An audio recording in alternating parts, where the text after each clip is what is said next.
In this video, I'm going to show you how to put your store on vacation mode.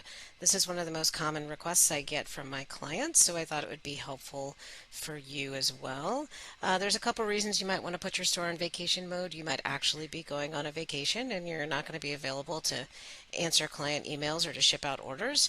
Another common reason would be that maybe you're doing an annual inventory, so you don't want inventory being deducted from your store and you don't want orders shipping out during that time, so you can see how many units of each item you actually have available. There are many reasons you might want to do this, but there's basically two elements to this. So one is posting some sort of message that's going to let your customers know that you are either out of town, you're not going to be shipping, you're not going to be answering calls, whatever it might be. And the second element would be if you do actually want to stop people from purchasing so that they can't place orders during the vacation mode period, you can actually disable purchasing. So the first thing we're going to do is we're going to create that message that people will see on your website. This store happens to be a multi-store sandbox, so to get to my theme, I'm going to have to go through Channel Manager. If you're not multi-store or enterprise, you would just click on Storefront and you would see your theme listed here. But either way, you're trying to get to your theme so that we can use Page Builder. So I'm going to go into here and then I'm going to select themes. So I'm using Cornerstone. You can be using pretty much any theme. All the themes have Page Builder now, and the vast majority of them have a global region in the header.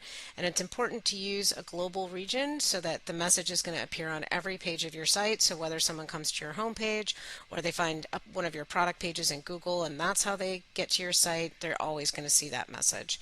So we're going to go ahead and click on Customize, and this will take us into Page Builder. So as you can see in Cornerstone, I've got multiple global regions up here at the top. You can tell it's global because it says global and also because it's purple. So we're going to go ahead and drag a layout into this global region. I'm going to set it to one column. And I'm going to give it a little bit of padding so that the text doesn't run right up against the edges of it. And then I'm going to give it a background color so that it stands out. And you can choose whatever color might complement your theme or your color scheme. It's totally up to you. And then I'm going to drag some text in here, and I'm going to change the text color to white so it's got some contrast. Again, you can choose whatever color you want, whatever font size you think makes sense. You can make it bolder. That's all totally up to you. And then depending on whether or not you're just going to have shipping be delayed or if you're actually not going to be accepting orders, you're going to customize this message that appears in here. So if I'm going to be taking my store, if I'm going to be making it so people can't purchase at all, I probably want to let people know that and say, we'll be closed for inventory.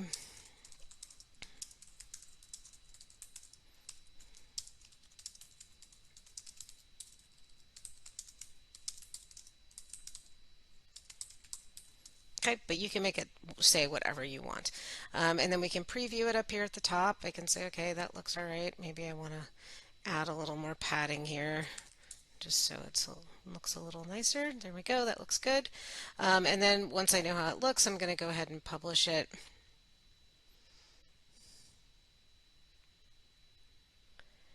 And the nice thing about the global region is, like I said, it's going to appear on every page, so there's no way that anyone can miss it. It'll even appear on your cart page. In this case, we're going to be actually stopping people from purchasing, so they wouldn't be able to get to the cart page, but if you're not doing that, it's nice for them to see that maybe there's going to be a delay in shipping. So if you do want to actually block people from purchasing, that is optional, but to do that, you're going to go into your store settings, and then you're going to come down here into General and click on Miscellaneous. If you scroll down a little bit, you'll see Advanced Store Settings here, and we're going to uncheck this box that says Allow Purchasing, and then Save. So now if we view our store, there's our nice banner. You can see that the products which would have had a Add to Cart button here no longer have that. And then if I click into a product, you'll see there's no Add to Cart button here. There's just the wish list. So people would not be able to purchase in your store during this time if you change that setting. Again, that's completely optional and up to you. So then when you're back from vacation or you're finished with your inventory, we're going to come back into our settings, Go back to that miscellaneous tab, re-enable purchasing here so that people can start purchasing again. And then we're going to go back into our theme and remove that message. So we go back into Page Builder by clicking Customize. And then we can obviously just remove this text, but if we just remove the text, we're still going to have this red bar here. So we want to make sure that we're also removing the layout. So you'll want to click all the way to the left so that you've highlighted the layout here, and you can see it says layout here, and then go up here and click delete. And then when you've made your changes, go ahead and publish, and you're all set. And now people can purchase from your store again, and no one thinks you're on vacation anymore. So I hope you found this video helpful. If you did, please like it in the comments below. I'd love to hear back from you. And also please subscribe to my channel if you'd like to see more helpful videos like this. Thanks.